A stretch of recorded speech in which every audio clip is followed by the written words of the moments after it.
एक छोटा सा पंछी, 1000 स्वर्ण मुद्राएं। क्या तू मुझे मूर्ख समझता है? तोता अड़िग रहा। मुझ पर विश्वास कर, मुझे उन रानियों के पास मत ले जा, वे मेरा मूल्य नहीं समझेंगी। मुझे सुखवादी के महान व्यापार मेले में ले चल, वहाँ मेरा मोल मैं स्वयं तय करूँगा। यदि मैं विफल रहा तो तू मुझे रानी के पास ले जाने के लिए स्वतंत्र है। लालच और कौतूहल के वशीभूत होकर बहेलिया मान गया और उसका रुख मेले की ओर मुड़ गया। सुखवादी का मेला किसी जादुई नगरी जैसा था। बहेलिया एक ऊंचे मंच पर पिंजरा रखकर बैठ गया। मेले में एक अनोखा नियम था, सूर्यास्त का न्याय। यदि किसी व्यापारी का सामान शाम तक न बिके तो उस राज्य का राजा स्वयं आकर उसे उचित मूल्य पर खरीदता था, ताकि कोई भी व्यापारी खाली हाथ न लौटे। जैसे ही लोगों ने एक बोलने वाले और दिव्य आभा वाले तोते को देखा, वहाँ भीड़ उमड़ पड़ी। एक धनी सेठ आगे आया। बहेलिये, इस तोते का क्या दाम है? बहेलिये ने गर्व से कहा, सेठ जी, ये साधारण पंछी नहीं है, इसका मूल्य ये स्वयं बताएगा। सेठ ने हंसकर तोते से पूछा, हाँ भाई, तेरा मोल क्या है? तोता गर्व से बोला, मेरा मोल 1000 स्वर्ण मुद्राएं और एक वचन है। भीड़ में सन्नाटा छा गया। लोग कानाफूसी करने लगे। 1000 स्वर्ण मुद्राएं? इतने में तो एक छोटा गांव खरीदा जा सकता है। ये तोता पागल है या ये बहेलिया ठग? जो भी आता तोते का अद्भुत रूप देखकर मोहित होता, पर उसकी कीमत सुनकर पीछे हट जाता। धीरे धीरे सूर्य पश्चिम की पहाड़ियों के पीछे छिपने लगा। एक एक करके व्यापारी अपनी दुकानें समेटने लगे। पूरे मैदान में अब केवल एक ही दुकान बची थी, बहेलिये की। वह हताश होकर तोते की ओर देखने लगा। देख लिया अपना मूल्य, अब अंधेरा होने को है। किसी ने तुझे नहीं खरीदा, अब मुझे रानी के पास ही जाना होगा। तोता शांत था। तभी घोड़ों के टापों की आवाज सुनाई दी। राज्य के सेनापति और सिपाही निरीक्षण के लिए निकले थे। राजा का सख्त आदेश था, खोजो, क्या कोई ऐसा व्यापारी बचा है जिसकी आशाएं आज अधूरी रह गई हों? तभी राजा के सिपाहियों ने देखा कि एक दरिद्र बहेलिया अकेला बैठा है। सिपाही ने कड़क कर पूछा, ओ बहेलिये, बाजार उजड़ चुका है, क्या तुझे घर जाने की जल्दी नहीं? तेरा ये पंछी अभी तक बिका क्यों नहीं? इसका मूल्य क्या है?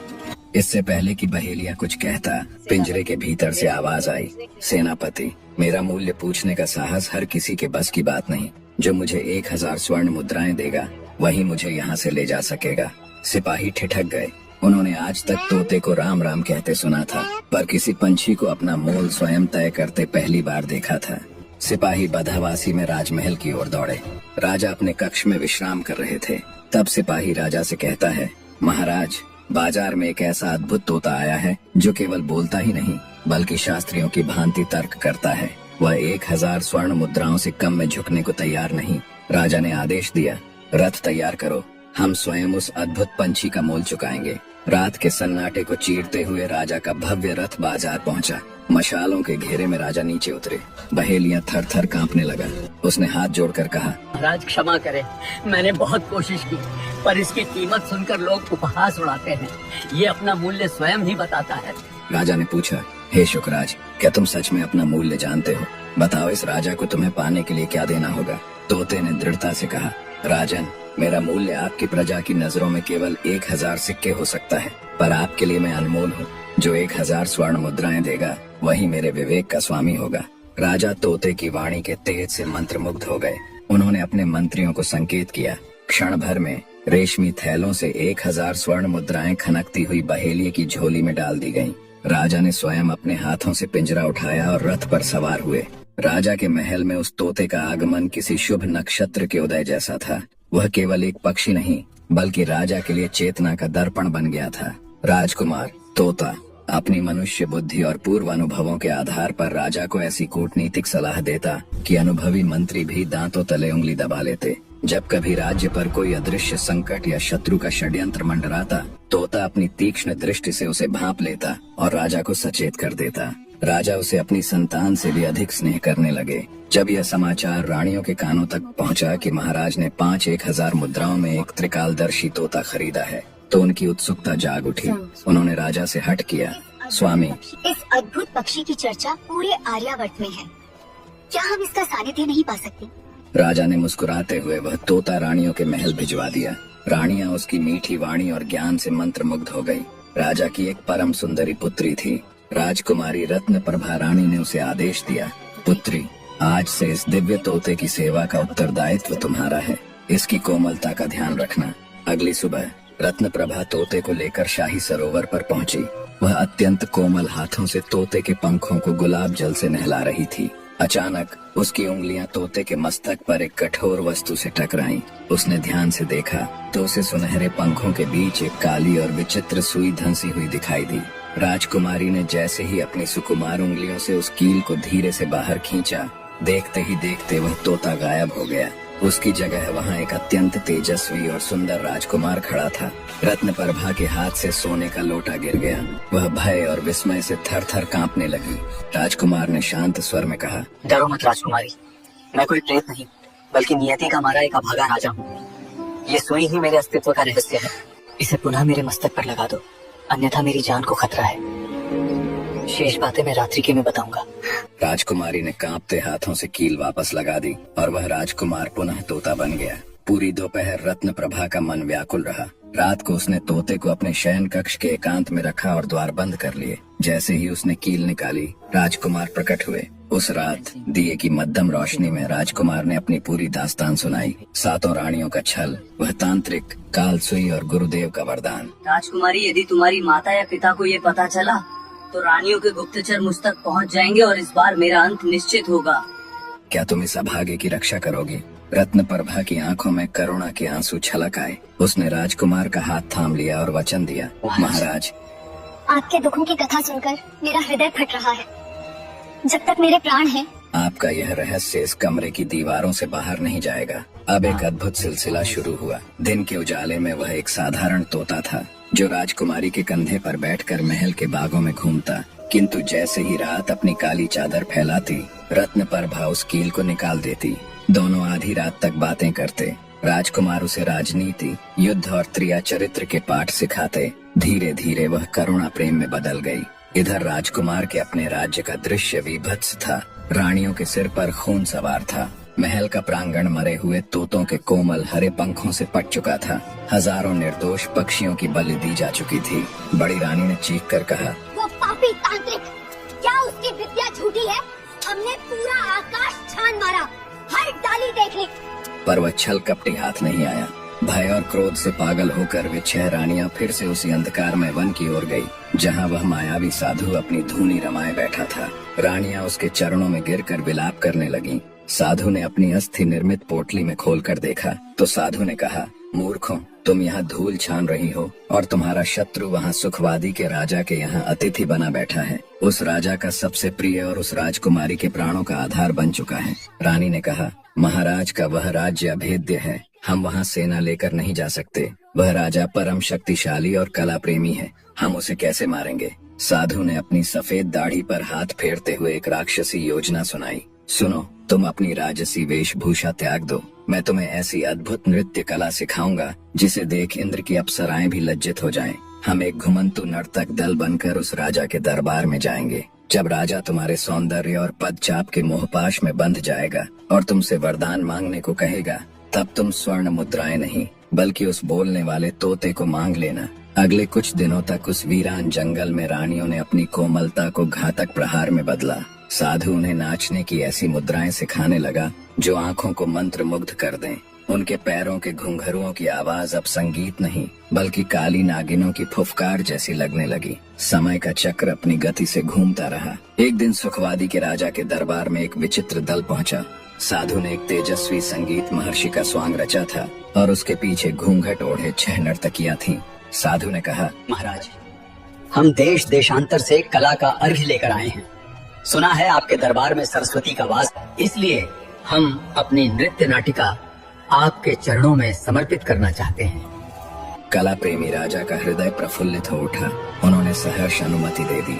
महल की ऊंची अटारी पर राजकुमारी रत्न प्रभा के कक्ष में बैठा वह तोता अचानक सिहर उठा। जैसे ही नीचे दरबार से तबले की पहली थाप और घुंघरुओं की झंकार गूंजी, राजकुमार के हृदय की धड़कनें तेज हो गईं। वह कोई साधारण संगीत नहीं था, उसमें वही अघोरी लय थी जिसे राजकुमार ने उस तांत्रिक की कुटिया में सुना था। जैसे ही राजकुमारी रत्न प्रभा उसे लेकर अपने एकांत कक्ष में आई, उसने व्याकुल होकर तोते के मस्तक से वह सुई खींची। राजकुमार प्रकट हुए। राजकुमार ने रत्न प्रभा के हाथ थाम लिए। प्रिय, नीचे जो संगीत गूंज रहा है वो साधु अपनी जादुई कला से राजा को मंत्र मुग्ध कर देगा और पुरस्कार में मुझे मांग लेगा। यदि मैं उनके हाथ लग गया तो गुरुदेव की विद्या भी मुझे नहीं बचा पाएगी। राजकुमारी का चेहरा पीला पड़ गया। नहीं, मैं आपको उन दरिंदों के हवाले कभी नहीं करूंगी। राजकुमार ने कहा, सुनो, जब पिता तुम्हें तोता लाने का आदेश दें तो तुम स्पष्ट मना कर देना। जब वे क्रोधित होकर स्वयं लेने आए तब तुम अत्यधिक क्रोध का नाटक करना और पिंजरे को जोर से जमीन पर पटक देना। उसके बाद जो होगा वह मेरी और नियति की लड़ाई होगी। उधर नीचे दरबार में साधु ने अपनी उंगलियों से तबले पर अद्भुत इंद्रजाल रच दिया था। रानियां बिजली की तरह थिरक रही थीं। राजा ऐसे सम्मोहित हो गए थे जैसे किसी ने उन पर कोई गहरा जादू कर दिया हो। उन्होंने चिल्लाकर कहा, अद्भुत, अकल्पनीय, मांगो नर्तकियों, क्या मांगती हो? आज हम तुम्हें अपना आधा राज्य देने को तैयार हैं। साधु के चेहरे पर एक राक्षसी मुस्कान उभरी। उसने झुककर कहा, राजन, हमें राज्य नहीं चाहिए। सुना है आपकी पुत्री के पास एक अद्भुत बोलने वाला तोता है। बस वह शुक हमें दान दे दीजिए, हमारी साधना सफल हो जाएगी। मैंने गर्व से मंत्री को आदेश दिया, जाओ, राजकुमारी से वो शुक ले आओ। आज एक कलाकार की कला का मोल मेरे प्रिय पक्षी से बड़ा है। मंत्री खाली हाथ लौटा। उसने कांपते स्वर में कहा, महाराज, राजकुमारी ने अवज्ञा की है। उन्होंने कहा है कि यदि तोता चाहिए तो स्वयं महाराज को आना होगा। राजा का अहंकार जाग उठा। वे तेज कदमों से रतन प्रभा के कक्ष में पहुँचे। बेटी, क्या तू अपने पिता के वचन को झूठा करेगी? इस नर्तक दल ने मेरा मन मोह लिया है। यह तोता अब मेरा नहीं, इनका है। इसे तुरंत मेरे हवाले कर। रत्न प्रभा ने राजकुमार की योजना के अनुसार गरज कर बोली, पिताजी, यदि आपको स्वयं प्रतिष्ठा प्यारी है तो मुझे भी अपना हट प्रिय है। यदि आप एक पंछी के लिए अपनी पुत्री का मन दुखाना चाहते हैं तो ली न रहेगा बांस, न बजेगी बांसुरी। राजकुमारी ने पूरी शक्ति के साथ वह स्वर्ण पिंजरा पत्थर के फर्श पर दे मारा। पिंजरा टूटकर बिखर गया, पर वहाँ कोई मृत पंछी नहीं था। वह तोता अचानक सैकड़ों चमकते हुए चावल के दानों में बदल गया, जो पूरे फर्श पर बिखर गए। जैसे ही मायावी साधु ने यह देखा, वह समझ गया कि राजकुमार बच निकलने की कोशिश कर रहा है। साधु ने तुरंत मंत्र पढ़ा और देखते ही देखते वह एक धूसर रंग के कबूतर में बदल गया। वह कबूतर भूखे शिकारी की तरह उन चावल के दानों को एक एक करके चुगने लगा। अब फर्श पर केवल एक अंतिम दाना बचा था, जो साक्षात राजकुमार के प्राण थे। जैसे ही कबूतर उस अंतिम दाने पर झपटा, वह दाना अचानक एक भीषण और महाबली बाज में बदल गया। पूरे कमरे में पंखों की फड़फड़ाहट गूंज उठी। बाज ने अपनी वज्र जैसी चोंच और तीखे पंजों से उस कपटी कबूतर को दबोच लिया। एक मर्म भेदी चीख गूंजी और साधु का अंत हो गया। कबूतर के मरते ही साधु अपने असली विभत्स रूप में जमीन पर पड़ा था। राजा यह सब देखकर जड़वत खड़े रह गए। उनकी बुद्धि पर छाया हुआ सम्मोहन का पर्दा फट चुका था। तभी वह बाज पुनः तोता बना और राजकुमारी ने तुरंत उसके मस्तक से वह अभिशप्त सुई निकाल दी। राजकुमार ने झुककर राजा को प्रणाम किया और अपना परिचय दिया। राजन, मैं पड़ोसी राज्य का राजा चंद्रसेन हूँ। जिस संगीत पर आप झूम रहे थे वो मेरी की मृत्यु का संगीत था। ये नर्तकियाँ मेरी वही 6 पत्नियां हैं जिन्होंने अपनी काम वासना और सत्ता के लोभ में मुझे छल से मारना चाहा। और ये मृत साधु उस अनर्थ का सूत्रधार था। राजकुमारी रत्न प्रभा ने लज्जा और प्रेम के साथ अपने पिता की ओर देखा। राजा ने अपनी पुत्री का हाथ राजकुमार के हाथ में देते हुए कहा, वत्स, तुमने आज न केवल अपनी जान बचाई बल्कि मेरी आंखों से अज्ञान का पर्दा भी हटा दिया। राजकुमार चंद्रसेन अपनी नई वधू रत्न प्रभा के साथ अपने राज्य वापस लौटे। 6 रानियां जो नर्तकियों के भेष में वहां खड़ी थीं, उन्हें बेड़ियों में जकड़ लिया गया। राजकुमार ने उन्हें मृत्युदंड नहीं दिया बल्कि आजीवन काल कोठरी में डाल दिया ताकि वे अपने किए पर पश्चाताप कर सके। बच्चे ने सिर्फ एक रोटी मांगी थी। करोड़पति व्यक्ति ने जवाब में कुछ ऐसा किया जिससे इंसानियत भी शर्मिंदा हो गई। और फिर जो हुआ जिसकी किसी ने कल्पना भी नहीं की थी। दोस्तों, ना वो बच्चा जानता था और ना वो अमीर आदमी कि एक छोटी सी भूख एक पूरी कहानी को जन्म दे देगी। एक ऐसी सच्ची घटना जो रूह को झकझोर देगी। आखिरकार क्या हुआ था उस दिन? क्यों एक रोटी जिंदगी की सबसे बड़ी वजह बन गई? पूरी कहानी जानने के लिए वीडियो को आखिर तक जरूर देखें। साथ ही वीडियो पर लाइक करें, चैनल को सब्सक्राइब करें और कमेंट में अपना और अपने शहर का नाम जरूर लिखें, जिससे हम अगली वीडियो में आपके नाम ले सकें। दोस्तों, कभी कभी जिन चीजों को हम फेंक देते हैं वही किसी की जिंदगी का आखिरी सहारा होती है। दोस्तों, यह सच्ची कहानी उत्तर प्रदेश राज्य के आगरा जिले की है, जहां सुबह सुबह शहर के एक कोने में एक पुरानी सी चाय और ब्रेड पकोड़े की दुकान पर एक 10 साल का बच्चा बैठा हुआ था। कपड़ों पर हल्की धूल थी, चेहरे पर मासूमियत और आंखों में कुछ ऐसा राज था जिसे कोई समझ नहीं पा रहा था। दुकानदार फिलहाल कहीं बाहर गया हुआ था, इसलिए बच्चा अकेले बैठा था। तभी एक सफेद कार से उतरा एक सादा मगर बेहद सभ्य और सलीकेदार नौजवान। नाम था अजय शर्मा। उम्र लगभग 28 साल। पहनावे से कोई बड़ा अफसर या बिजनेसमैन लग रहा था, लेकिन चेहरे पर अकड़ नहीं बल्कि एक अपनापन और शांति झलक रही थी। वो अक्सर छोटे स्टॉल से खाना खाना पसंद करता था, क्योंकि उसे लगता था कि जब हम छोटे दुकानदारों से कुछ खरीदते हैं तो सिर्फ खाना नहीं, किसी की उम्मीदें भी बचाते हैं। अजय ने इधर उधर देखा और पूछा, भाई साहब हैं क्या बच्चा? हल्के से बोला, अंकल वो कुछ सामान लेने गए हैं, आप चाहे तो इंतजार कर सकते हैं। अजय मुस्कुराया और बोला, बिल्कुल बेटा, पर मुझे बहुत भूख लगी है, क्या ब्रेड पकोड़े मिल सकते हैं? बच्चे ने कुछ नहीं कहा, सिर्फ चुपचाप उसकी तरफ देखा और फिर कुछ पल रुककर धीमी आवाज में बोला, साहब आप मत खाइए, ये ब्रेड पकौड़े ये आपके लिए नहीं है।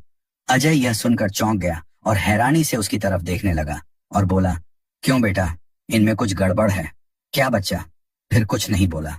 अजय उसके पास जमीन पर ही बैठ गया और बहुत नरमी से बोला, बेटा क्या बात है, क्या इन पकौड़ों में कुछ खराबी है?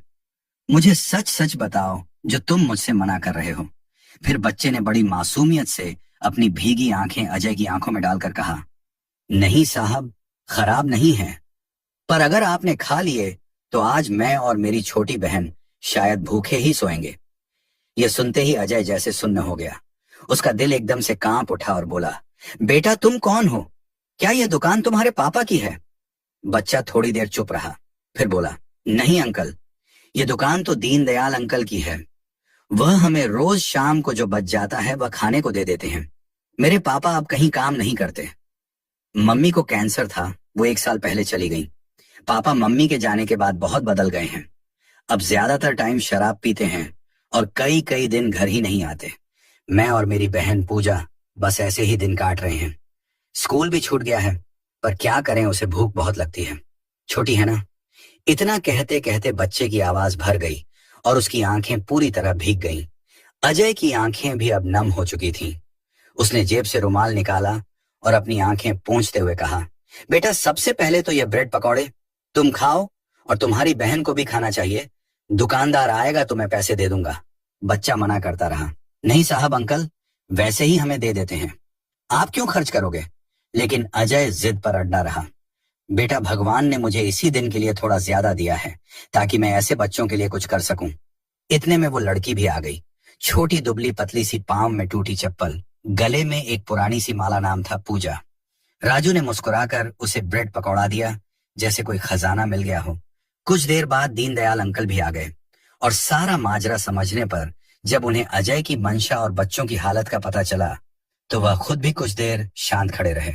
उन्होंने कहा, साहब जब तक मेरे पास ब्रेड पकौड़ा रहेगा ये बच्चे भूखे नहीं रहेंगे, लेकिन हाँ, मदद आपकी जैसी कोई नहीं कर सकता। अजय ने अपने बटुए से 2000 रुपए निकालकर दुकान में रख दिए और कहा, ये बच्चों के खाने के नहीं, उन सभी के लिए है जो भूखे पेट सो जाते हैं। पर बोलते कुछ नहीं। यह सुनकर वहां खड़े 2-3 और लोग भी भावुक हो गए और फिर कुछ ऐसा हुआ जो इन बच्चों की जिंदगी हमेशा के लिए बदल देने वाला था। अजय का दिल अब बेचैन हो चुका था।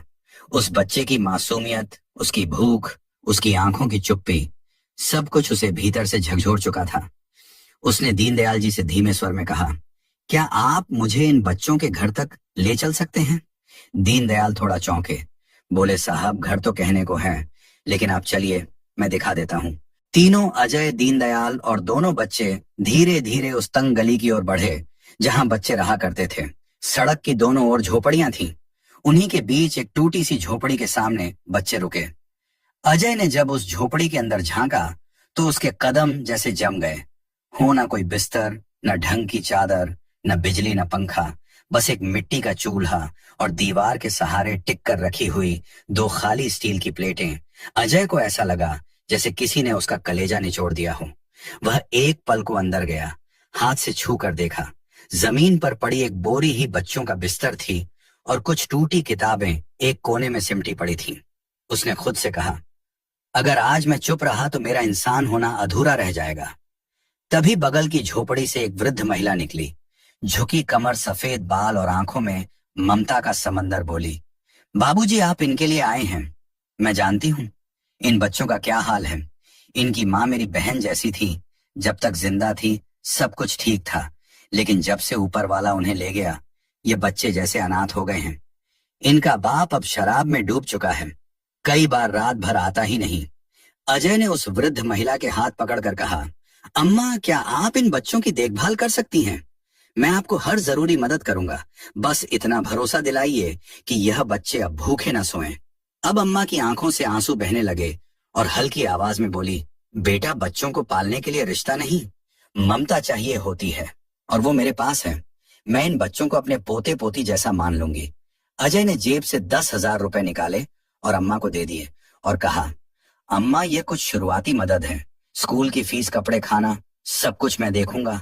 हर हफ्ते आकर मिलूंगा और इनका भविष्य मैं बदल कर रहूंगा। अम्मा की आंखें सजल थीं, लेकिन अब उनमें उम्मीद की लौ चमक उठी थी। अजय ने उसी दिन एक लोकल स्कूल में जाकर इन बच्चों का दाखिला करवाया। कुछ कपड़े, एक टेबल, एक पंखा और एक सोलर लाइट की व्यवस्था की, और जाते जाते वह दोनों बच्चों के सिर पर हाथ रखकर बोला, तुम दोनों को अब किसी से डरने की जरूरत नहीं है। तुम्हारी भूख, तुम्हारी पढ़ाई और तुम्हारा भविष्य अब मेरी जिम्मेदारी है। बच्चे उसे जाते हुए देख रहे थे और पूजा धीमे से बोली, भैया, वो फरिश्ते कैसे होते हैं? राजू ने जवाब दिया, शायद ऐसे ही होते हैं। 4 दिन बीत चुके थे। राजू और पूजा अब अम्मा के साथ रह रहे थे। सुबह स्कूल जाते, शाम को पढ़ाई करते, और अब उनके चेहरे पर वो मासूम सी मुस्कान लौट आई थी जो कब की खो चुकी थी। घर में अब उजाला था। फिर एक शाम को झोपड़ी के बाहर किसी के डगमगाते कदमों की आवाज आई। अम्मा ने दरवाजा खोला। सामने वही था राजू और पूजा का पिता विनोद। चेहरे पर थकान, कपड़ों पर धूल और झुकी हुई गर्दन। विनोद नशे में नहीं था, लेकिन वह नशे के असर से टूटा हुआ इंसान जरूर लग रहा था। उसने धीरे से पूछा, बच्चे कहाँ हैं? पूजा दरवाजे के पीछे से निकल कर आई और पहली बार उसके होठों पर डर की जगह एक सुकून था। विनोद ने झोपड़ी के अंदर झांका और वो जो उसने देखा वो उसकी आंखों को यकीन नहीं हुआ। घर में सोलर लाइट जल रही थी, टेबल पर किताबें रखी थीं, बच्चों के पास नए बैग थे और अम्मा उन्हें पढ़ा रही थी। उसकी आंखें भर आईं, उसके गालों पर आंसू बहने लगे और वो वहीं जमीन पर बैठ गया और बोला, ये सब कैसे हुआ? अम्मा धीरे से बोली, एक फरिश्ता आया था बेटा, तुम्हारे बच्चों को भगवान ने किसी नेक दिल इंसान से मिला दिया।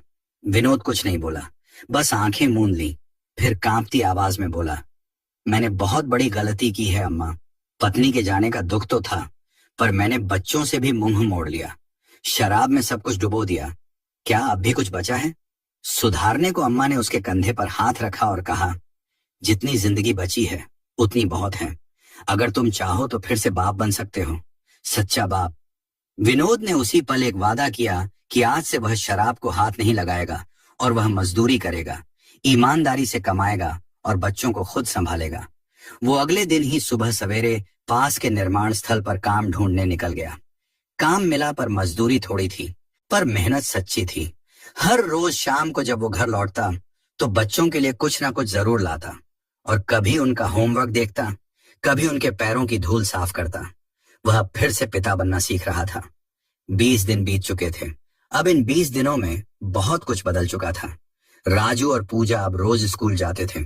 उनके कपड़े साफ होते थे, टिफिन में अम्मा के हाथों से बना खाना होता था, और सबसे बड़ी बात, उनके पिता विनोद अब हर सुबह मजदूरी पर जाया करते थे। उसके हाथों में छाले थे, बदन पर थकावट थी, लेकिन अब उसकी आंखों में शराब की लालिमा नहीं, बच्चों के लिए कुछ कर गुजरने की चमक थी। हर दिन वो सुबह सबसे पहले भगवान के सामने सिर झुकाता और कहता, हे ऊपर वाले, आज सिर्फ मेरी मेहनत चले, कोई बहाना नहीं। और फिर आया वो दिन जिस दिन अजय दोबारा उस गली में पहुंचा। अजय के साथ एक बैग था, उसमें बच्चों के लिए किताबें थीं, कुछ जरूरी चीजें। लेकिन जब वह झोपड़ी के पास पहुंचा तो कुछ ऐसा देखा जिसे देखकर वह खुद कुछ पल के लिए वहीं थम गया। झोपड़ी के बाहर विनोद बैठा था, मिट्टी से सने हाथ, माथे पर पसीना और पास में रखा हुआ दोपहर का खाना। राजू पास में बैठा होमवर्क कर रहा था और पूजा विनोद के कंधे से लिपटी हुई थी। अजय कुछ पल खड़ा रहा, फिर धीरे से आवाज दी, विनोद जी, विनोद ने जैसे ही मुड़कर देखा, एकदम से खड़ा हो गया और झिझकते हुए बोला, साहब आपने इतने दिन बाद आए हो? तभी अजय मुस्कुराया और बोला, मैं देखना चाहता था कि बच्चों के पिता में कोई बदलाव आया कि नहीं, या फिर पहले जैसा शराब के नशे में धुत है। विनोद ने आंखों में नमी लिए जवाब दिया, साहब मैं आज खुद को झोपड़ी से इंसान बनने की कोशिश कर रहा हूं और यह सब सिर्फ आपकी वजह से है। अगर उस दिन आपने राजू की बात नहीं सुनी होती तो शायद आज मैं भी कहीं नशे में पड़ा होता और मेरे बच्चे कहीं फुटपाथ पर। इतना कहकर वो अजय के पैरों में झुकने लगा, लेकिन अजय ने फौरन उसे थाम लिया। नहीं विनोद जी, आप अपने बच्चों के लिए जो कर रहे हैं वो दुनिया का सबसे बड़ा काम है। मैं बस एक जरिया था, असली बदलाव आपने खुद किया है। अजय ने राजू के सिर पर हाथ रखा और राजू को गोद में उठाया और कहा, अब तुम्हें डरने की जरूरत नहीं है। तुम्हारे पास अब एक मजबूत पिता है और जब तक मैं जिंदा हूं तुम्हारे साथ हूं। उस दिन पहली बार विनोद खुलकर मुस्कुराया और उस मुस्कान में पछतावा नहीं, आत्मसम्मान था। वक्त बीतता गया। गली की वह टूटी फूटी झोपड़ी अब भी वही थी, लेकिन उसके अंदर रहने वाले लोग अब बिल्कुल बदल चुके थे। विनोद अब हर सुबह उठकर काम पर निकल जाता था। वो थकता था, लेकिन उस थकान में भी उसे अपने बच्चों के सपनों की चमक दिखाई देती थी। पूजा स्कूल में तेजी से आगे बढ़ रही थी और राजू अब इंटर कॉलेज में पहुंच चुका था। सिर्फ पढ़ाई ही नहीं, अब उसकी आंखों में एक सपना भी था। मैं बड़ा होकर उन बच्चों के लिए काम करूंगा जो कभी किसी को कह नहीं पाते कि उन्हें भूख लगी है। इसी दौरान कॉलेज में एक फेयरवेल पार्टी रखी गई। हर विद्यार्थी को मंच पर आकर अपनी जिंदगी की एक कहानी साझा करनी थी। जब राजू का नाम पुकारा गया तो पूरा हॉल शांत हो गया। वह मंच पर पहुंचा, हाथ में माइक लिया, कुछ पल आंखें बंद रखी और फिर बोला, मैं कोई स्पेशल नहीं हूं। मैं उसी गली से हूं जहां हर तीसरे घर में भूख और अंधेरा एक साथ बैठते हैं। मैं वही बच्चा हूं जो एक दिन ब्रेड पकौड़े की दुकान पर बैठा था और एक अमीर आदमी से कहा था, साहब ये आपके लिए नहीं है, क्योंकि उस दिन अगर वह पकौड़े बिक जाते तो मेरी बहन भूखी सो जाती। अब पूरे हॉल में जैसे सन्नाटा छा गया। मेरी माँ की मौत ने मेरे पिता को तोड़ दिया था और उनकी टूटन ने हमें लगभग बर्बाद कर दिया था, लेकिन एक अनजान इंसान एक फरिश्ता बनकर हमारी जिंदगी में आया और उसने सिर्फ हमें खाना नहीं दिया, हमें जीने की वजह दे दी। आज मैं जिस मंच पर खड़ा हूं वो सिर्फ मेरी मेहनत का नहीं, उस एक इंसान की संवेदनशीलता का फल है। अगर वह ना होता तो शायद मैं जेबें काट रहा होता या सड़क पर पड़ा होता। मैं जानता हूं कि यह दुनिया सबको एक जैसी नहीं मिलती, लेकिन अगर एक इंसान एक भूखे बच्चे को देख ले तो शायद एक कहानी बदल सकती है। इतना कहकर राजू की आवाज रुक गई। भीगी आंखों से उसने कहा, धन्यवाद उस फरिश्ते को और मेरी अम्मा को जिन्होंने मुझे कभी गिरने नहीं दिया। पूरा हॉल तालियों से गूंज उठा और उस भीड़ में कहीं पीछे खड़ा एक शख्स, अजय शर्मा, अपनी आंखों से आंसू पोंछ रहा था। दोस्तों, गरीबी सिर्फ पैसों की नहीं होती, कभी कभी वह हालात की मजबूरी की और समाज की आंख मूंद लेने वाली बेरुखी की भी होती है। और अगर इस दुनिया में कोई सच्चा फरिश्ता है तो वह वो इंसान होता है जो भूखे को खाना, बेसहारे को सहारा और टूटे हुए दिल को फिर से जीने का हौसला देता है। अब एक सवाल आप सभी से, अगर आप अजय की जगह होते तो क्या करते? क्या आप भी किसी अनजाने मासूम की तकलीफ को महसूस कर पाते? क्या आप भी आगे बढ़कर किसी की जिंदगी बदलने की हिम्मत दिखा पाते, या फिर आप भी दुनिया की तरफ सब देखकर भी अनदेखा कर देते? कमेंट करके जरूर बताइए। आपका जवाब शायद किसी और के अंदर सोई इंसानियत को जगा दे। और हाँ, अगर यह कहानी आपके दिल तक पहुंची हो तो वीडियो को लाइक करें, फॉलो करें। मिलते हैं अगली बार नई कहानी के साथ। जय हिंद, जय भारत।